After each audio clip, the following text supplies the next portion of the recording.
Hi, it's Trevor Locke from iCoachSkating.com. Today I'd like to share a few gems of wisdom about figure skating.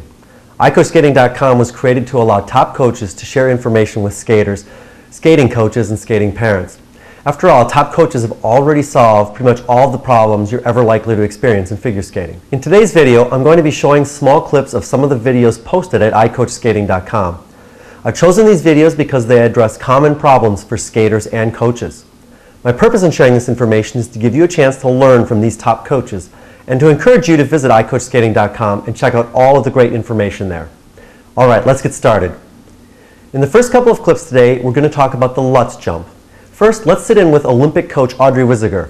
In this video, Audrey shares an exercise to help skaters get used to the initially awkward movements associated with the Lutz. Audrey is one of the top coaches in the world, and her most famous students are Michael Weiss and Timothy Gable. Let's see what she has to say about Lutz. Okay, so I have an exercise for people to feel the relationship of the 2 feet on a Lutz. And we start by forming a shape that looks kind of like this on the ice. So here's my left foot on an outside edge, and here's my right foot on an outside edge. And they're just going to go back and forth.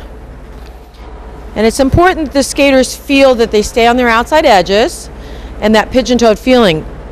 Because when you toe in on your Lutz, this foot's going this way on an outside edge and this foot's toeing in here like that.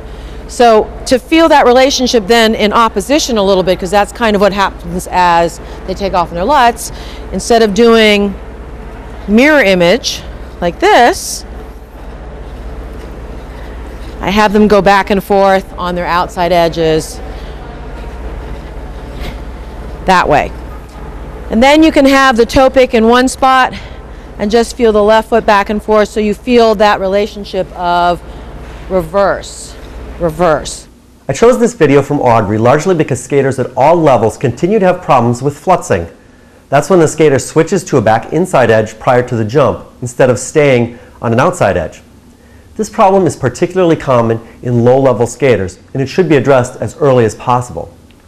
Here's another video on Lutz.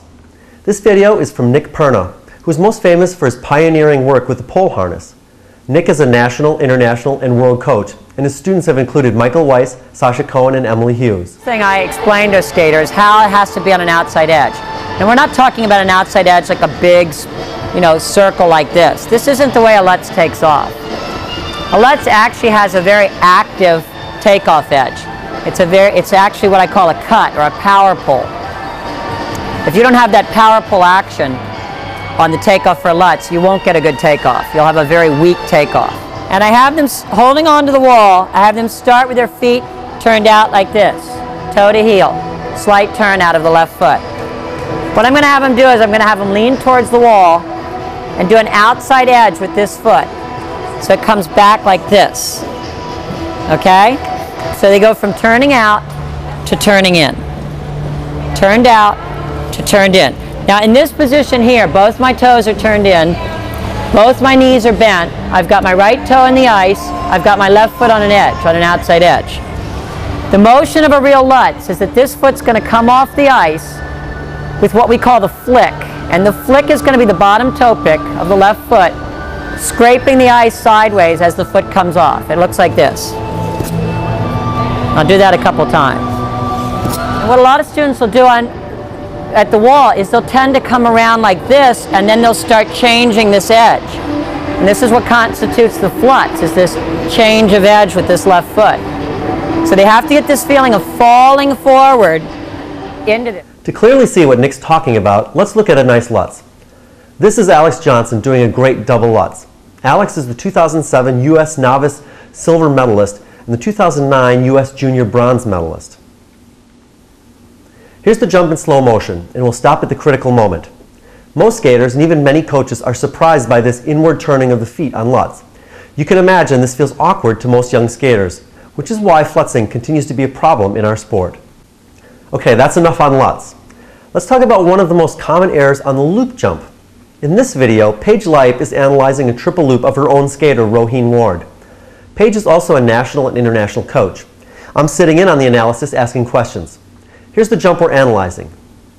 Again, this is Roheen Ward performing a triple loop. Now let's listen on the analysis. So he's strong over his right side. His free leg is across. Gets the knee bend. The foot is always across. I teach them to feel like they're rotating under their thigh. So as they come in, they're strong here, but then they try to rotate under the thigh and bring the leg up the side of the shin. So this thigh feels to them thigh. like this is turning in Right. and rotating. Cool. The point that Paige is making is that the free foot should always stay across in front of the skating foot on the loop entry edge. A very large number of skaters tend to pull the free foot out to the free side because they feel they can create more rotational energy that way. This error should be corrected as quickly as possible, and skaters should strive to make it look like routines. Let's stay with the loop jump but change coaches. In this video, Chris Conti explains how he develops the loop into a double loop. Chris is one of the foremost video analysis experts in the world, and he's worked with many top skaters from all over the world. Let's listen in.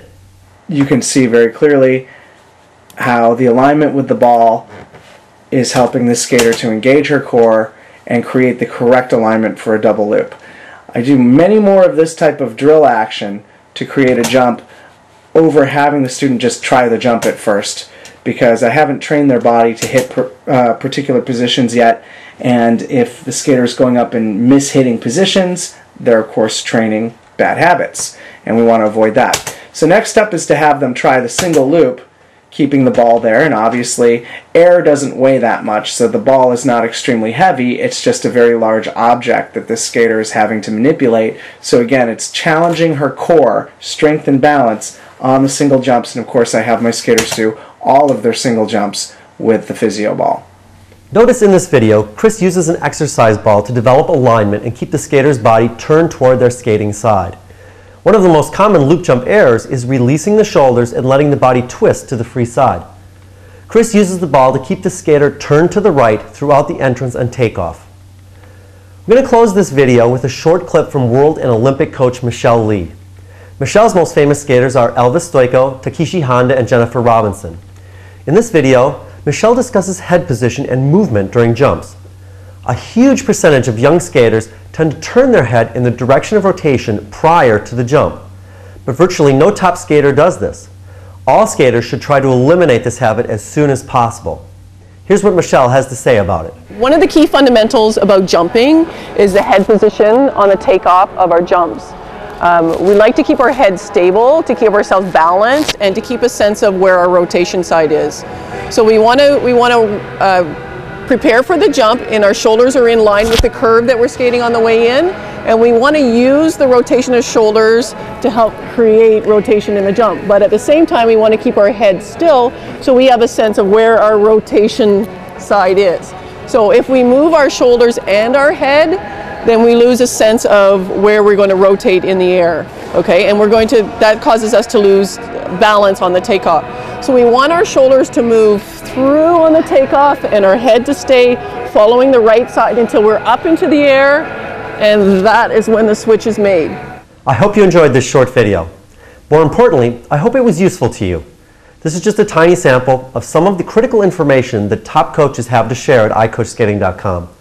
In fact, the clips I showed you today were only very short snippets of much longer videos from these fabulous coaches.